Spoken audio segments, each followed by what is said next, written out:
Assalamualaikum warahmatullahi wabarakatuh. Apa kabarnya teman-teman? Semoga kalian sehat selalu. Kali ini kita akan belajar materi dinasti Abbasiyah.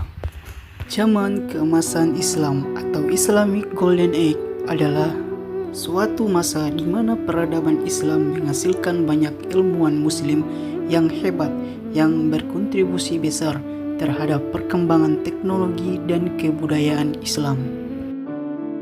Pada dinasti Abbasiyah, terutama pada pemerintahan Harun al-Rashid dan Al-Ma'mun, dunia Islam mengalami kemajuan di berbagai ilmu pengetahuan seperti sains, ekonomi, dan bangunan dengan perkembangan yang sangat pesat. Di sekitar abad ke-8, bangunan bersejarah bernama Baitul Hikmah yang berarti rumah kebijaksanaan atau House of Wisdom selesai dibangun. Bangunan ini menjadi pusat ilmu pengetahuan, perpustakaan, sekaligus universitas terbesar yang sangat berpengaruh terhadap perkembangan ilmu pengetahuan dunia di masa dinasti Abbasiyah. Tahu nggak teman-teman bahwa zaman keemasan umat Islam terlahir dari beberapa faktor yang saling berkaitan. Pertama, pada zaman tersebut seluruh umat Islam bersatu dalam satu kekhalifahan sehingga memiliki pengaruh yang kuat. Dinasti Abbasiyah memiliki pengaruh yang sangat besar dalam bidang ekonomi dan perdagangan, di mana para pedagang sampai ke seluruh penjuru. Saat pedagang itu kembali ke Timur Tengah, mereka turut membawa serta penemuan-penemuan dan ilmu pengetahuan yang baru dari tempat-tempat yang sebelumnya mereka telah kunjungi. Kedua, mereka dipimpin oleh khalifah-khalifah yang menjunjung perkembangan sains, filsafat, dan logika. Mereka juga turut menjaga kemajuan ilmu pengetahuan serta berkomitmen dalam membangun toleransi antar umat. Di antara khalifah dinasti Abbasiyah yang paling berpengaruh adalah Harun al-Rashid dan anaknya Al-Ma'mun yang punya cita-cita mulia untuk membangun peradaban Islam yang menjunjung tinggi perkembangan ilmu pengetahuan serta meluruskan perkembangan ilmu yang telah diraih bangsa India dan Persia, dan di buku-bukunya diterjemahkan ke dalam bahasa Arab.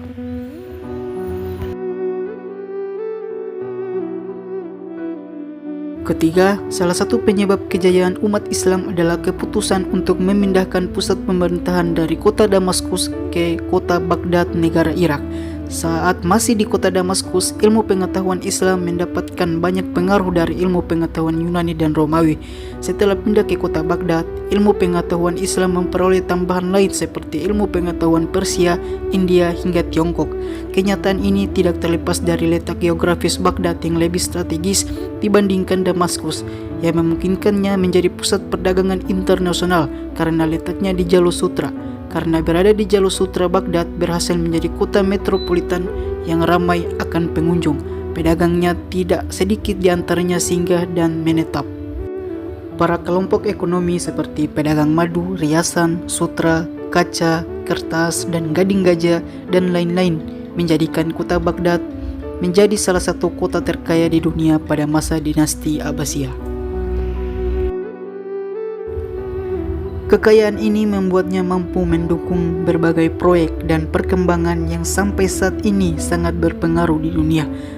Melalui interaksinya dengan Tiongkok, baik melalui perdagangan dan perang, dunia Islam memperoleh akses dan teknik pembuatan kertas dari Tiongkok yang nantinya akan mempermudah proses penyebaran ilmu pengetahuan.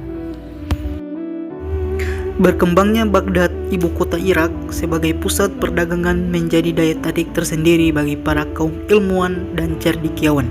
Hal ini turut mempengaruhi munculnya para ilmuwan jenius dari dunia Islam yang nantinya akan melahirkan berbagai macam karya dan sampai sekarang masih kita gunakan.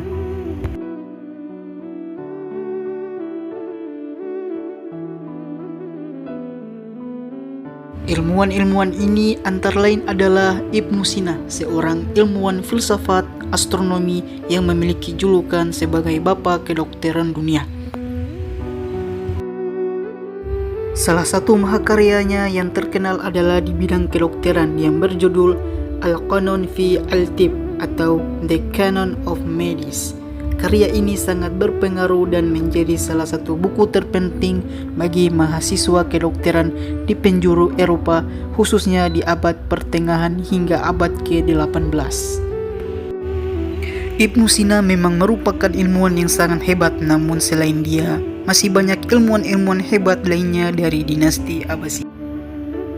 Ilmuwan-ilmuwan lain di antaranya adalah Al-Khawarizmi, yaitu bapak matematika. Al-Khawarizmi adalah ilmuwan muslim terkemuka di Abbasiyah.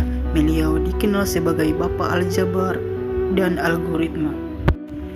Kemudian ada tokoh yang ketiga adalah Al-Farabi, yaitu bapak filsafat.